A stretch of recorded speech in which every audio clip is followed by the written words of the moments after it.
చేసాం. ఆ మిగిలిన 4 కూడా వీళ్ళు కంప్లీట్ చేయలేకపోయారు. అలాగే ఎయిర్‌పోర్ట్ ఇక్కడే ఉంది. హాఫ్ అన్ అవర్ దూరం. ఆ ఎయిర్‌పోర్ట్ అన్ని పర్మిషన్స్‌తో పాటు నాన్నగారి టైంలో లేకపోతే చంద్రబాబు నాయుడు గారు ముఖ్యమంత్రిగా అయినప్పుడు ఈ ఎయిర్‌పోర్ట్ పూర్తిగా పర్మిషన్స్‌తో పాటు రెడీ అయింది. కానీ వాళ్ళు అది కూడా ముందుకు తీసుకువెళ్ళలేదు. జస్ట్ రీసెంట్‌గా వాళ్ళొచ్చి ఏదో శంకుస్థాపన చేసేసారు. ఒక షో వర్క్ అనమాట. జస్ట్ ఒక శంకుస్థాపన.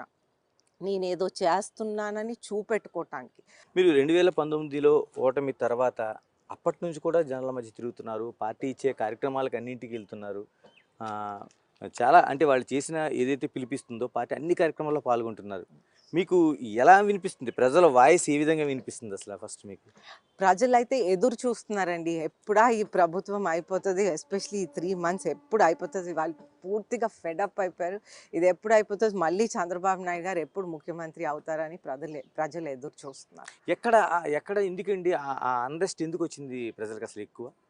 అంటే వాళ్ళు ఫెడప్ అయిపోయారండి. ఫర్ ఎగ్జాంపుల్ నేను మొన్న ఒక ఫిజియోథెరపిస్ట్‌ని కలిసాను ఇలాగా పాదయాత్ర చేస్తుంటూ. ఆవిడైతే ఏమంది ఆవిడ పీజీకి యాక్చువల్‌గా ఆవిడ పీజీ చేయాలని అనుకుంది. కానీ రీయింబర్స్‌మెంట్ తీసేశారు కాబట్టి వాళ్ళ ఫ్యామిలీ నుంచి వాళ్ళు అఫోర్డ్ చేయలేరు. సో, ఆ పీజీకి ఆవిడ చేయలేకపోయింది. బట్ దాని ముందుల రీయింబర్స్‌మెంట్ ఉండేది. సో, ఆవిడ కెరియర్ ఒక లైన్‌లో ఆలోచించింది. గానీ అది చేయలేకపోయింది కాబట్టి న్యాచురల్‌గా కొంత నిరాశ డెఫినిట్‌గా యూత్‌లో ఉంటది. అలాగే నిరుద్యోగ యువత ఏ విధంగా ఉందంటే మనకి స్టాటిస్టిక్స్‌లోనే 6,12,000 నిరుద్యోగ యువత మన రాష్ట్రంలో ఇప్పుడు ఉన్నారు. వీళ్ళేమో గవర్నమెంట్ జాబ్స్ ఇవ్వలేదు, ప్రైవేట్ జాబ్స్ కూడా ఇవ్వలేదు.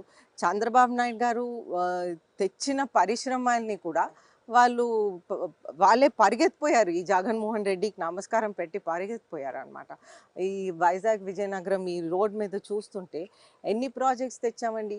అదాని డేటా కేబుల్ సెంటర్ అంటే బిలో ద సీ నుంచి కేబుల్స్ ఏసే ప్రాజెక్ట్ అంత పెద్ద పరిశ్రమ తెస్తే వాళ్ళు అది కూడా ముందుకు తీసుకువెళ్ళిపోయారంటే వాళ్ళు ఎంత ఎంత విఫలమయ్యారో మనం ఆలోచించాలి. అదే కాకుండా ఫ్రాంక్లిన్ టెంపుల్టన్ గ్రూప్, అలాగే లులు సెంటర్ ఎన్నో పరిశ్రమలు తెచ్చారండి. ఇవన్నీ మనం కోల్పోయాం. ఇన్ని ఉద్యోగ అవకాశాలు, ఇన్‌ఫ్రాస్ట్రక్చర్ డెవలప్‌మెంట్ అన్నీ కోల్పోయాం.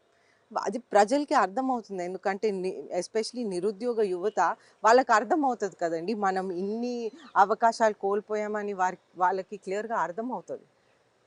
మీరు ఉద్యోగాల కోసం మాట్లాడారు కాబట్టి ఇక్కడ ఉత్తరాంధ్రలో ప్రత్యేకంగా విజయనగరం,